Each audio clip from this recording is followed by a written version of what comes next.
Boa noite. Boa noite. A Anvisa começa a analisar os pedidos de uso emergencial das vacinas do Butantan e da Fiocruz. A agência aceita a documentação da Fiocruz, mas pede mais informações ao Butantan. O Ministério da Saúde anuncia que vai distribuir doses do Butantan em todos os estados ao mesmo tempo. A polícia americana prende dezenas de extremistas pela invasão do Congresso. Entre eles, o homem que ocupou o gabinete da presidente da Câmara. E o que tinha o rosto pintado e usava um chapéu com chifres. Um avião desaparece na Indonésia 4 minutos depois da decolagem. Veja também o que muda na primeira fase da FUVEST amanhã. E os gols do Brasileirão. O Jornal Nacional está começando.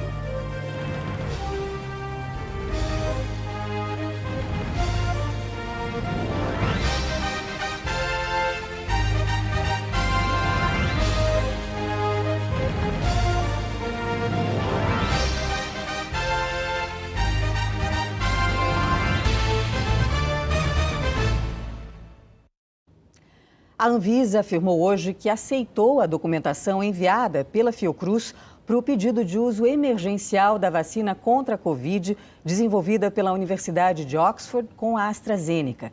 Mas pediu mais informações para o Instituto Butantan sobre a Coronavac. A primeira análise feita pela Anvisa mostra que o Butantan ainda tem que apresentar ou complementar quase 60% dos documentos exigidos pela agência. São dados que estão pendentes de complementação, insuficientes ou que não foram apresentados. O restante já foi concluído ou está em análise. O Instituto não apresentou, por exemplo, a descrição da vacina Coronavac e o uso pretendido. Em nota, a Anvisa explicou que hoje as equipes técnicas da agência e do Butantan já realizaram 2 reuniões para tratar da questão e que o Instituto foi informado sobre a necessidade dos documentos complementares essenciais à análise e conclusão sobre eficácia e segurança da vacina. Segundo a Anvisa, a Fiocruz ainda tem que enviar informações complementares de 18,84% dos dados. O restante está em análise ou já foi concluído. A parceira da AstraZeneca no Brasil tem que apresentar mais dados, por exemplo, sobre o texto de bula e rotulagem da vacina. A Anvisa informou que o pedido da Fiocruz traz os documentos preliminares e essenciais para a avaliação detalhada da agência e que, a partir de agora, a equipe técnica vai se aprofundar na análise dos dados e informações apresentadas. O prazo de até 10 dias para a Anvisa responder se autoriza ou não o uso emergencial das vacinas começou a contar ontem e segue correndo. As informações enviadas pela Fiocruz, de acordo com a agência, já são suficientes para uma resposta sobre o pedido de uso emergencial. No caso do Butantan, a Anvisa explicou que a decisão ainda depende do envio dos documentos que faltam. O pedido do Butantan é para 6 milhões de doses que foram importadas e já estão no Brasil. A Fiocruz pediu uso emergencial para 2 milhões de doses que virão da Índia.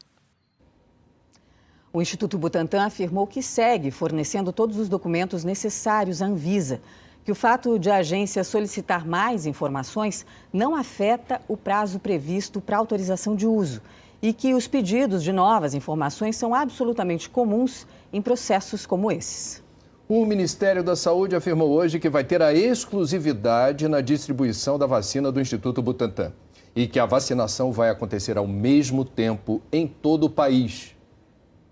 Em nota, o Ministério da Saúde informou que, em reunião ontem à noite, representantes do Ministério e do Butantan acertaram que todas as vacinas produzidas pelo Laboratório Paulista serão adquiridas pelo governo federal e incorporadas ao Plano Nacional de Vacinação contra a Covid-19.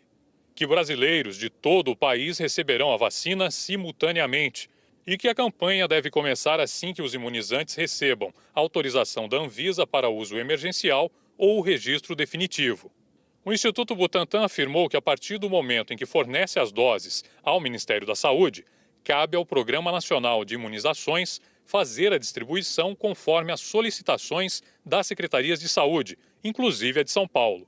E que as 46 milhões de doses que vão ser fornecidas ao Ministério da Saúde incluem as 10 milhões e 800 mil doses que foram compradas do laboratório Sinovac e que já estão no Brasil.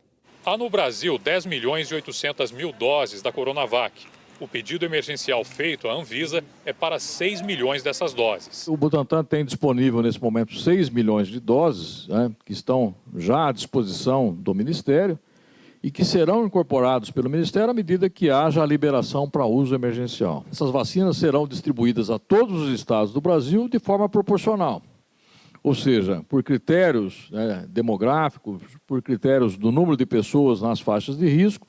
Todos os estados serão atendidos. A vacinação aqui em São Paulo está marcada para começar no próximo dia 25. Ontem, o coordenador executivo do Centro de Contingência do Coronavírus, João Gabardo, disse que o estado não vai abrir mão da data do dia 25 para iniciar a imunização aqui no estado. Hoje, o secretário estadual da Saúde confirmou essa data e disse que vai usar a cota de vacinação a que o estado tem direito em função da população, cerca de 20% do total de doses. Nós mantemos a data do dia 25, porém temos a possibilidade, inclusive, de nos antecipar. Assim que tivermos a disponibilidade da vacina, disponibilizaremos a imunização para os brasileiros do estado de São Paulo, com a proporcionalidade que o estado de São Paulo tem de direito, para garantir a proteção da nossa população. O Alan Severiano traz agora os dados sobre a pandemia atualizados pelo Consórcio de Veículos de Imprensa. Oi, Alan, boa noite para você. Oi, Mônica, boa noite para você, para o André, boa noite a todos. Hoje o Brasil registra em média 51.550 novos casos por dia de Covid-19. É um recorde, a maior média da pandemia. 48% maior esse número aqui do que a média de 2 semanas atrás. Agora a gente confere a média de mortes, que também subiu. São 988 mortes por dia, a maior desde o dia 22 de agosto. Essa média é 58% maior do que há 14 dias. Chegamos a essas médias depois que o Brasil registrou de ontem para hoje 1.115 mortes por Covid-19. 202.657 pessoas já perderam a vida na pandemia aqui no país. No total, o Brasil registra 8.075.670 casos da doença. 59.750 foram confirmados nas últimas 24 horas. Agora a gente dá uma olhada no mapa, que mostra a evolução da pandemia pelo país. Hoje em vermelho aparecem o Distrito Federal e 16 estados, que estão com alta na média de mortes. Acre, Amazonas, Rondônia, Roraima, Amapá, Tocantins, Ceará, Rio Grande do Norte, Paraíba, Sergipe, Goiás, Minas Gerais, que estava em estabilidade ontem, Rio de Janeiro, São Paulo, Paraná e Rio Grande do Sul. As maiores altas, a gente percebe aqui no mapa, foram em Roraima, 500%, e no Ceará, 275%. Em estabilidade, temos hoje 10 estados que aparecem em amarelo: Pará, Maranhão, Piauí, Pernambuco, Alagoas, Bahia, Mato Grosso do Sul, Espírito Santo e Santa Catarina. Hoje, pelo segundo dia seguido, não temos azul no mapa. Nenhum estado registrou queda. E a gente destaca hoje a situação do estado de São Paulo, que há 44 dias, olha só, a gente vê bem aqui no gráfico, está com média de mais de 100 mortes por dia. E hoje ultrapassou 200 mortes por dia. São em média 213, uma alta de 79% em relação a 2 semanas. Desde o dia 15 de setembro, a média móvel de óbitos no estado de São Paulo não era tão alta. Parece meio repetitivo a essa altura, depois de 10 meses de pandemia, mas diante desses números, vale dizer que enquanto não tivermos uma vacinação em massa, a forma de se proteger o outro e evitar o aumento desses números tristes é a mesma: manter o distanciamento, lavar as mãos e usar máscaras. Em g1.com.br/coronavírus, você confere os números e os gráficos do seu estado. Mônica, André, bom fim de semana. Obrigada, Alan. Obrigada pelas informações. Bom fim de semana para você também. E o estado de São Paulo, que está com uma média alta de mortes, como o Alan mostrou, passa a ter novas regras do plano de controle da pandemia a partir de segunda-feira. Bares cheios nas noites de São Paulo. Esses momentos em que tanta gente relaxa, tira a máscara e se aglomera são os que mais preocupam autoridades e profissionais de saúde. É que com o vírus circulando mais, o resultado aparece nos hospitais cada vez mais cheios. Na capital, a ocupação de leitos de UTI aumentou 20% do Natal para cá. segundo a Secretaria da Saúde. Com vários hospitais do estado chegando ao limite, o governo decidiu promover mudanças no Plano São Paulo. Agora, para progredir na flexibilização, o nível de ocupação dos hospitais terá que cair.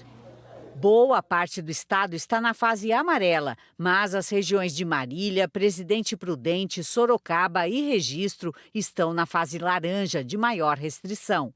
Só que atividades como salões de beleza e academias, antes proibidas nessa fase, passaram a ser permitidas.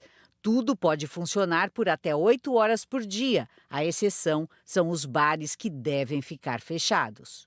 Aqui em São Paulo, ainda na fase amarela, quase tudo pode funcionar, com algumas restrições de ocupação e horário. A questão é que mais liberdade para o lazer e as atividades econômicas exige também consciência e cuidado num cenário de pandemia em alta.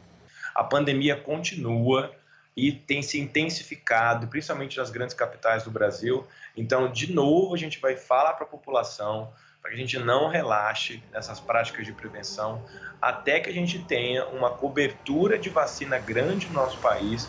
Vai ser um enorme desafio a gente ampliar e começar essas campanhas de imunização. Com a alta de casos, o governo do Amazonas anunciou a reabertura de um hospital de campanha. Enfermarias lotadas num aglomerado de pacientes e profissionais de saúde. Essa é a situação do Hospital 28 de Agosto, em Manaus. A médica, que prefere não mostrar o rosto, não esconde a indignação. Os pacientes chegam e alguns estão ficando internados em cadeira, sem fonte de oxigênio.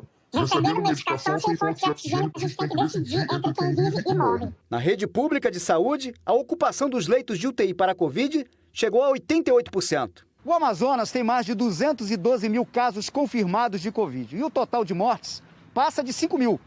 O governador Wilson Lima, do PSC, anunciou que a rede pública de saúde está no limite e que vai iniciar o processo de reabertura do Hospital de Campanha Newton Lins, mas não deu uma data. Já estamos com a estrutura apta para começar a funcionar e iremos fazer um chamamento público para as empresas que têm interesse em prestar os serviços na unidade. A Defensoria Pública do Amazonas já tinha entrado com uma ação na Justiça para obrigar o governo do estado a requisitar leitos do hospital de campanha.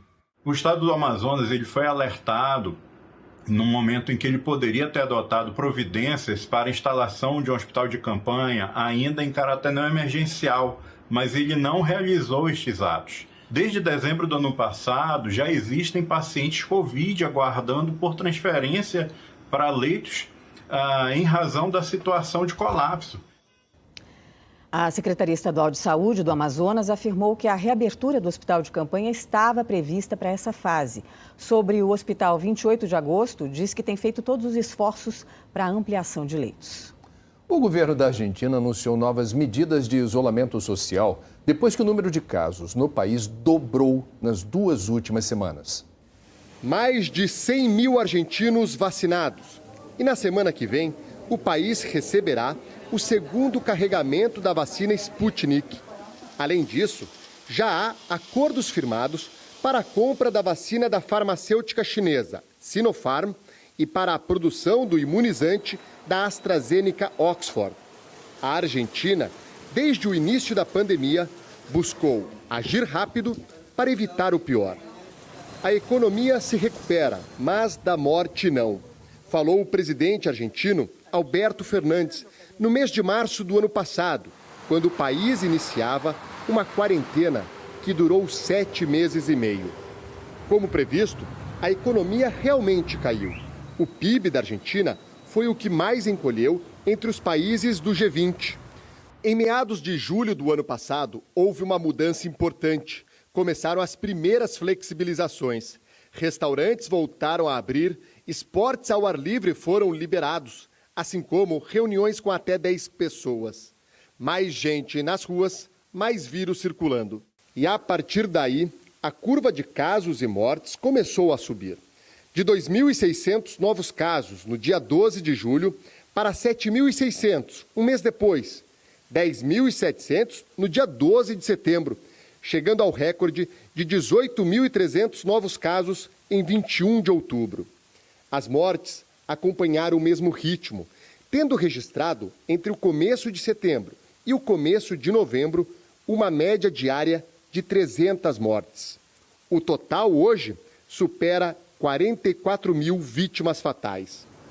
Em novembro do ano passado, foi decretado o fim da quarentena, em meio a uma tendência de queda de casos e mortes. Na véspera de Natal, chegou o primeiro carregamento da Sputnik e a campanha de vacinação começou dias depois. Nesse momento, a Argentina tem pouco mais de 50% dos leitos de UTI ocupados, mas volta a registrar um aumento no número de casos. Por isso, nesta sexta-feira, a Argentina anunciou novas medidas para conter o avanço da doença. Entre elas, municípios e províncias podem decretar toque de recolher noturno. A capital, Buenos Aires, já estabeleceu que bares e restaurantes terão que fechar à 1 da manhã. A estratégia é a de buscar a imunização através da vacina. Enquanto isso, é preciso continuar se cuidando, disse Santiago Cafiero, chefe de gabinete do presidente Alberto Fernandes. Um mês depois do começo da vacinação no Reino Unido, a rainha Elizabeth e o príncipe Philip foram imunizados contra a Covid. As imagens não foram divulgadas. A rainha de 94 anos e Philip de 99 são do grupo de risco. O casal real se juntou a 1,5 milhão de britânicos que já receberam pelo menos uma dose. A seguir, um avião desaparece na Indonésia pouco depois de decolar. A polícia prende dezenas de extremistas que invadiram o Congresso americano.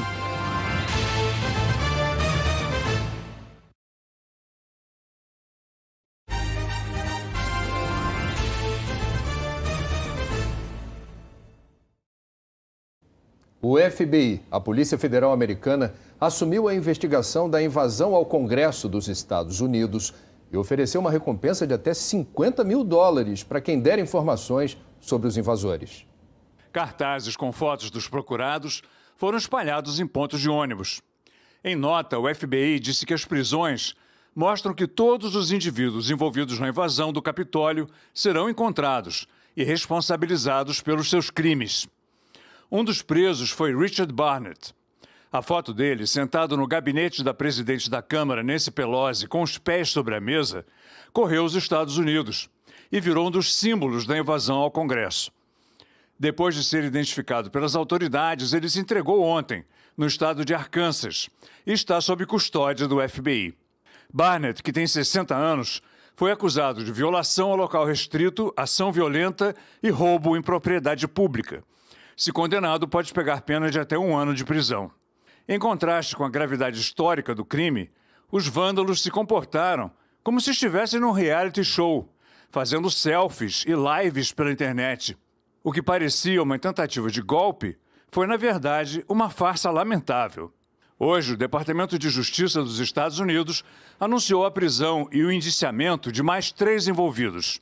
Jake Angeli foi acusado de entrar em prédio restrito sem autorização legal, ação violenta e de provocar desordem nas dependências do Capitólio. Ele chamou a atenção por invadir o Congresso com o corpo pintado e usando chifres. Ele é integrante de um grupo que dissemina teorias da conspiração pela internet. Também foram indiciados Adam Christian Johnson, que apareceu carregando o púlpito da presidente da Câmara. Ele já tinha voltado para a Flórida, estado onde vive. E Derek Evans, deputado estadual da Virgínia Ocidental, que fez uma transmissão ao vivo pela internet no momento da invasão. Ao todo, 16 pessoas já foram indiciadas pela invasão, que deixou 5 mortos. Entre eles, Brian Sicknick, que desde 2008 era policial do Capitólio. Morreu depois de ficar ferido durante o ataque. A família disse que Brian é um herói e é assim que querem que as pessoas se lembrem dele. Ontem, a bandeira do Capitólio foi hasteada a meio mastro em homenagem ao policial. Ashley Babbitt, de 35 anos, foi morta enquanto tentava quebrar uma porta para invadir uma das áreas do Congresso. Ela era veterana da Força Aérea Americana. Outros 3 apoiadores do presidente Trump morreram na invasão do Congresso. Um deles teve um ataque cardíaco, outro teve um derrame. E, segundo a família, uma apoiadora morreu esmagada na confusão. O Papa condenou com veemência o que classificou como pessoas que trabalham contra a democracia. Francisco disse que ficou atônito com as imagens e deu graças a Deus que isso aconteceu diante dos olhos de todos, porque, segundo ele, desta forma é possível corrigir. Os deputados da oposição pretendem apresentar um pedido de impeachment contra Donald Trump na segunda-feira. Sem acesso ao Twitter, isolado na Casa Branca, abandonado por aliados e assessores, pressionado a renunciar, ameaçado de impeachment, o homem mais poderoso do planeta entrou em contagem regressiva. Faltam pouco mais de 10 dias, 240 e poucas horas. Os minutos e segundos passam depressa. Mas até o meio-dia de Washington, em 20 de janeiro, Trump está no comando de um arsenal nuclear devastador. A presidente da Câmara, Nancy Pelosi, pediu que os generais bloqueiem o acesso de Trump aos botões que podem acionar uma guerra global. Era para os olhos do mundo estarem voltados para a posse de Joe Biden, o presidente eleito. Esperança de um novo tempo, prova de vida da democracia americana. Mas Donald Trump, mesmo em silêncio, continua a roubar a cena. O que ele vai fazer nos últimos dias? Será que renuncia, como Richard Nixon em 1974, para escapar do impeachment? Será ele o primeiro presidente americano deposto legalmente pelo Congresso? Pelo menos 170 deputados democratas já assinaram uma carta pedindo o afastamento do presidente. O documento, que ainda está em discussão, acusa Trump de incitar deliberadamente a violência contra o governo dos Estados Unidos. Os democratas têm maioria na Câmara para aprovar o impeachment, mas para afastar Trump, o Senado teria que condená-lo, o que exige 2/3 dos senadores. 17 republicanos teriam que se juntar aos democratas para afastar Trump. E o Senado, ainda sob controle republicano, teria que voltar do recesso, que vai até o dia 19. Só a partir do dia 20 é que os democratas terão maioria. Se Trump for condenado, os senadores poderão, por maioria simples, proibir que seja reeleito ou ocupe qualquer outro cargo. O objetivo seria impedir a volta de Trump em 2024. Há muitos senadores republicanos interessados nisso. São pré-candidatos que querem se dissociar de Trump e da inédita invasão do Congresso que ele incitou. E amanhã os repórteres do Fantástico contam em detalhes como foi a quarta-feira que ameaçou a democracia americana. Direto de Washington, a invasão do Congresso americano contada por quem testemunhou o ataque. Todo mundo precisou ser retirado, evacuado. There was a pop, pop, pop, pop. And somebody said, shots fired, shots fired. O caso do atropelamento que envolve o jogador Marcinho. Imagens inéditas mostram o que aconteceu antes e depois da tragédia que matou um casal de professores no Rio de Janeiro. Ele não só não prestou socorro, como ele ainda passou por cima do meu padrasto depois de atropelar os dois, né? É só fazer uma busca rápida, bota aí, coach. Muita gente já ouviu falar desse profissional que promete mudar a sua vida, mas pouca gente sabe definir exatamente o que ele faz. A reportagem especial do Fantástico vai discutir a função do coach. Será que todos esses profissionais realmente são habilitados para isso? Na semana em que o Brasil atinge a marca de 200 mil mortes por Covid, o Fantástico veio até uma cidade de 200 mil habitantes para entender o impacto de tantas vidas perdidas. São duas situações, antes de acontecer na tua família e depois. Pintou um clima de paquera no reino animal. Será que dá namoro? É o segundo episódio de Bichos Espiões. É fantástico, é amanhã, é depois do Faustão. Você vai ver. Na Indonésia, equipes procuram sobreviventes da queda de um avião pouco depois de decolar do aeroporto de Jakarta. 62 pessoas estavam a bordo. Mergulhadores da Marinha já encontraram objetos que podem ser destroços do Boeing 737-500 com mais de 20 anos de uso. Segundo sites que monitoram rotas de voo, logo após a decolagem, o avião perdeu 3.000 metros de altitude em menos de um minuto. O destino do voo era a cidade de Pontianak, uma viagem que leva 1h30. A companhia aérea informou que o avião estava em boas condições. O desembargador Paulo Espírito Santo, do Tribunal Regional Federal da 2ª Região, se declarou suspeito para ser o relator de processos da Lava Jato do Rio. Ele alegou motivo de foro íntimo. O desembargador afirmou que durante o período em que ficou afastado com Covid, soube de fatos que o impedem de continuar prestando uma jurisdição imparcial e que, por isso, a isenção dele não é mais a mesma. Os processos serão redistribuídos. E você vai ver a seguir o que muda na primeira fase da FUVEST amanhã. E os gols de sábado no Brasileirão.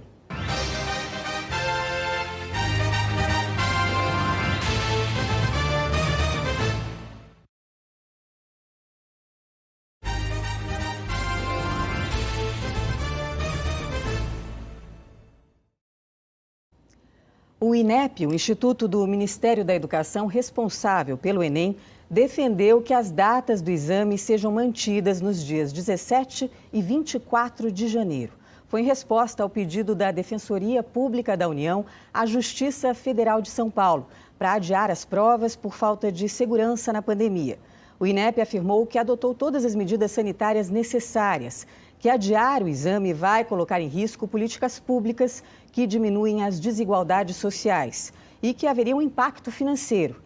A decisão da Justiça ainda não saiu. Quase 6 milhões de alunos estão inscritos no Enem. Começa amanhã a primeira fase da FUVEST. 120 mil candidatos vão disputar mais de 8 mil vagas na Universidade de São Paulo. Este ano com regras especiais por causa da pandemia. Nada dos tradicionais aulões de véspera. Há 9 meses, aulas só pela internet. E as salas dos cursinhos estão assim. Estudante de escola pública, a Camila teve que superar outro desafio para se preparar, a conexão da internet. Mas está confiante. Mas pelas circunstâncias que a gente viveu, eu acredito que eu vou dar o meu melhor e eu vou me esforçar ao máximo. Este ano, a FUVEST está com regras exclusivas para evitar a transmissão da Covid. Os portões vão ser abertos 1 hora antes das provas. Nos anos anteriores, a antecedência era só de meia hora. E é para ir direto para a sala, sem aglomeração na entrada e nos corredores. Na hora da prova, as salas também não poderão ficar cheias. O máximo permitido é 40% da capacidade, respeitando o distanciamento entre os candidatos. Por causa dessa limitação, o número de locais de prova aumentou este ano de 88 para 148. E além de usar a máscara o tempo todo, os estudantes estão sendo orientados a levar uma máscara reserva para trocar se for preciso. Que os nossos colaboradores, no momento de entregar a prova para os candidatos, farão uso de máscara cirúrgica, face shield e luva. Isso tudo para garantir que a entrega seja o mais limpa possível, evitando a transmissão desse momento, que é um momento para nós bastante crítico. Agora vamos saber como é que fica a previsão do tempo para todo o Brasil com a Eliana Marques. Oi, Eliana, boa noite para você. Boa noite para você também, Mônica. Boa noite para o André e boa noite a todos. Amanhã tem risco de temporal com raios e ventania do norte do Amazonas até o norte do Amapá, também no sul do Maranhão, do Piauí, no oeste da Bahia, do sudeste do Pará até o leste de Mato Grosso, no Tocantins, em Goiás, no litoral paulista e em Minas Gerais. Nessa faixa em vermelho, tempo severo, além dos raios e rajadas de vento, também chuva volumosa. Previsão para a zona da Mata Mineira, Serra da Mantiqueira, sul do Espírito Santo e do Rio de Janeiro e para a região serrana do Rio. Especialmente para essa área em vermelho, os meteorologistas fazem um alerta. É grande o risco de problemas como enchentes e alagamentos, deslizamentos, destelhamentos e quedas de árvore e transbordamento de rios, especialmente no estado do Rio de Janeiro, onde muitos rios já estão cheios. Falando agora de capitais, Belo Horizonte, Goiânia, Brasília, Palmas e Manaus são as que têm maior probabilidade de temporal amanhã, Mônica. Eliana, e quem é que escapa, hein, desses temporais? Olha, todas as áreas que estão em verde aqui no mapa têm previsão de chuva, mas essa chuva deve vir um pouco mais fraca e mais isolada do que aquela área de temporal. E onde o tempo fica firme, aqui no litoral gaúcho e também catarinense, nessa área amarela entre Sergipe, Rio Grande do Norte e norte do Piauí. Em Teresina, máxima de 36 graus, em João Pessoa 31, em Maceió 32, em Florianópolis 31 graus também e em Porto Alegre 36, como lá em Teresina, por causa do sol o dia todo. Mas na segunda-feira volta a chover no Rio Grande do Sul por causa da aproximação de uma frente fria e ao longo da semana refresca na capital gaúcha. A frente fria vai seguir viagem. Na terça-feira chega a Santa Catarina e na quarta avança até São Paulo. Enquanto isso, vai aumentando a chuva nessas regiões. E a partir de quarta-feira, quando a frente fria chegar a São Paulo, a capital paulista voltará à condição de chuva volumosa até sexta-feira, pelo menos. A mesma coisa em Campo Grande. Os temporais estarão de volta por lá, principalmente de quarta-feira para frente. Uma boa noite a todos e para vocês aí no Rio também, Mônica e André. Obrigada, Eliana. Boa noite para você. Obrigado. E amanhã, moradores de uma cidade da região metropolitana de São Paulo vão poder acompanhar as manobras radicais do ciclismo BMX estilo livre. Para quem vive se virando, a coisa que mais contagia por aqui é a vontade de fazer o BMX decolar. Tanto que para as rampas não perderem nenhum farelo de qualidade, tem até coberta. É assim, cheia de cuidados, que uma das melhores pistas da América Latina fica posicionada no coração da Coab de Carapicuíba, na Grande São Paulo. Por causa da pandemia, esse ano, nenhum torcedor vai poder acompanhar pessoalmente o evento, até porque os organizadores nem vão instalar as arquibancadas móveis que normalmente ficam nessa posição. Por outro lado, elas não vão bloquear mais a visão do prédio. Isso significa que as janelas vão virar camarotes. As finais serão amanhã de manhã, mas a dona Deneiva do terceiro andar já estava de olho nos treinos. Assim como a dona Sol do segundo, que é só orgulho. Pra gente, né, é um evento que deixa a gente super contente de saber que a nossa cidade está participando de um evento grande assim. Fala até mais, se não fosse o pessoal da bike aí, isso aí já tinha virado área livre, alguma coisa. Porque os caras sempre cuidou daí. Como mora no térreo, o Tom não consegue assistir pela janela. Ainda bem que os privilégios de síndico garantem visão panorâmica. Lá embaixo, os melhores do BMX estilo livre vão tentar impressionar os jurados pela ousadia nas manobras. E o atual campeão, que foi criado em Carapicuíba, tá contando com a energia dos vizinhos. Eu ouvi falar aí que a galera vai fazer um panelaço aí, quando eu for descer aí, vai começar a bater a panela aí, vai começar a gritar aí. Eu vou olhar para eles aí, vai dar aquela energia melhor ainda e vou fazer uma volta muito boa para eles aí. Isolados pelo protocolo, sim. Sozinhos, nem tanto. E você vê o desafio do BMX estilo livre amanhã no Esporte Espetacular. Olá, boa noite. Olá, boa noite. Amanhã tem estreia no Esporte Espetacular, a série que conta a história de grandes capitães do nosso esporte. 98, quando o Dunga estava discutindo com o Bebeto, me senti, sabe, importante, mesmo não sendo capitão, de ter que separar. No Brasileirão, o líder São Paulo tenta segurar os nervos. Tem que jogar! Ah, seu ingrato do seu prainha do a violência de jogadores de futebol contra as mulheres. Por que casos assim ainda se repetem? A mulher não é vista como um ser humano, mas como algo que deve servir a alguém, como um objeto. Messi e Cristiano Ronaldo podem bater o número de gols de Pelé? Você vai entender essa polêmica. É amanhã, depois do Auto Esporte. A gente se vê. Abrindo a 29ª rodada do Brasileirão, Coritiba e Atlético Paranaense empataram em 0-0. E o Palmeiras venceu o Sport no Recife. Vamos aos gols de sábado. William aproveitou o cruzamento e fez o gol do jogo, chutando por baixo das pernas do goleiro Luan Poli. Final Palmeiras 1, Sport 0. Pela Série B, o líder América Mineiro venceu mais uma. Rodolfo, Messias e Neto Berola, 2 vezes, fizeram os gols da partida contra o Vitória em Belo Horizonte. América 4-0. O Jornal Nacional termina aqui. Uma ótima noite para você. Uma boa noite e um domingo de paz para você.